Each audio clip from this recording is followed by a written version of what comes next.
Greetings. Today, I'm wearing one of those stupid periodic table t-shirts under this, but you don't get to see it. Good morning. I'm tired, and there's no one else in the studio with me, so I'm performing to an empty room, so the energy's probably going to be really weird. So I thought we'd do something simple and hopefully a little bit shorter.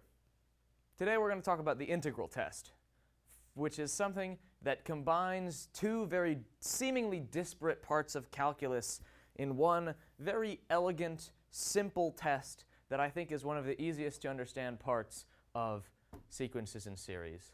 So let's get right into it. What does the integral test say? Well, the integral test just says the series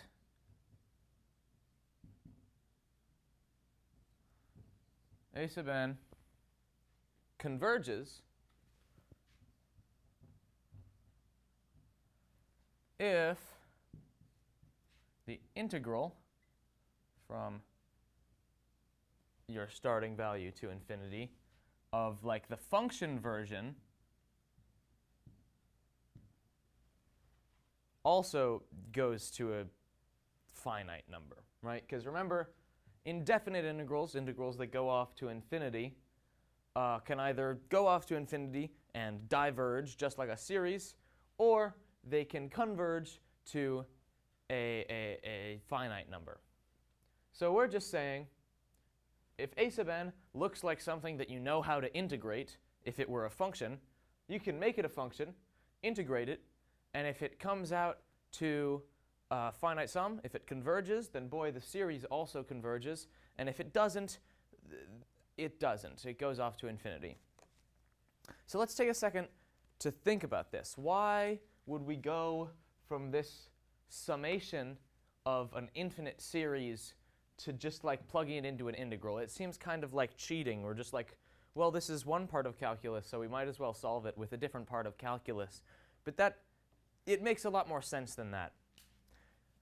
Remember where you might have first seen this summation notation with the big fancy sigma. You probably first saw this, at least in this class, in Riemann sums. So now let's stop to think about what Riemann sums are. Well, Riemann sums are generally used as approximations for integrals. Okay, that's a good step. And what actually are they? Well, they're a summation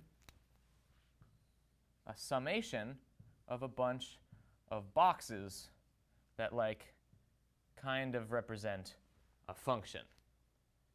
Okay, so that seems like it might be able to tie in. That might be how we want to tie this big series to an integral. But it's still just an approximation, and we don't really have we just have like a feel for it. So let's actually think about what our summation is. Our summation, if we've got our graph and it does its nice approach to zero like all good convergent sums do, then what are we actually adding up when we take this sum?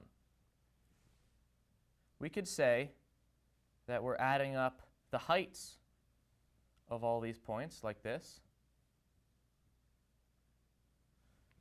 But if we're thinking about integrals and we want to relate this to integrals, then like 2D lines don't really do much for us.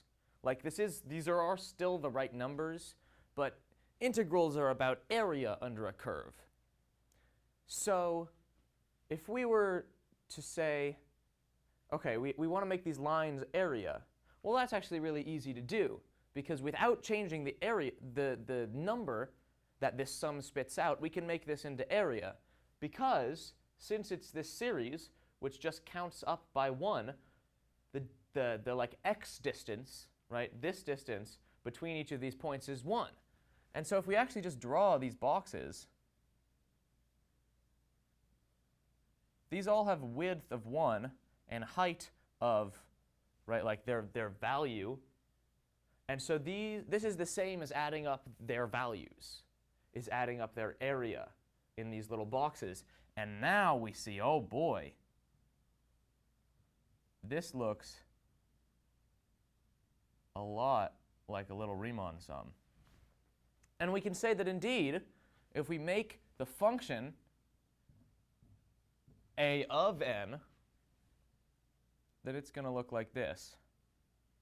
And what our series is adding up the Riemann, what is this? This is a left Riemann sum of a sub n off to infinity.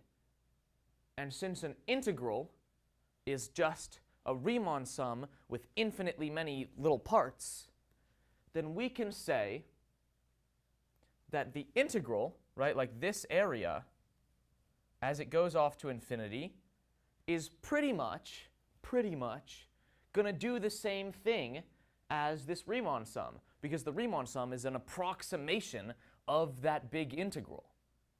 And so saying that if a of n dn converges, right, like if this goes off to infinity, then we know that, boy, our Riemann sum looks a little bit bigger than this, right, because we've got all these corners. Then yeah, of course, that's also going to go to infinity. But if this goes to a number, it'd be pretty weird if you approximated 2 and you said 2 is approximately infinity. So if this goes to a number, then our sum also has to go to a finite number. It must converge.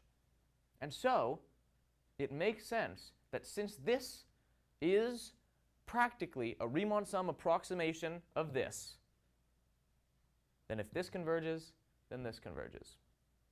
But notice, we do have all this little overlap. And so, even though this is going to spit out a number, this is going to say, like, 2, if it does converge. It's going to give you an actual number. Don't get confused and say that this also equals 2, because it doesn't. Remember, this is a Riemann sum, so it's not a perfect representation of the integral. If our series does in fact converge, then the values of the sequence are going to be going down to 0, so it has to be decreasing, and therefore our Riemann sum is always going to be an overestimate of this 2. So our summation, our infinite series, is going to be a little bit more than 2, but it's still going to converge. And I think that's pretty cool. I think that that's such a simple and elegant way to pull these parts of calculus together, and it's a nice little breather in the middle of like diving into this whole new world of sequences and series, where you can just like take a breath and say, whoa, this looks something I know how to integrate, and we've been practicing integration for like a whole year. I can stop thinking about series and start integrating our a sub n. That's all I have for today. I hope you can go take a nap.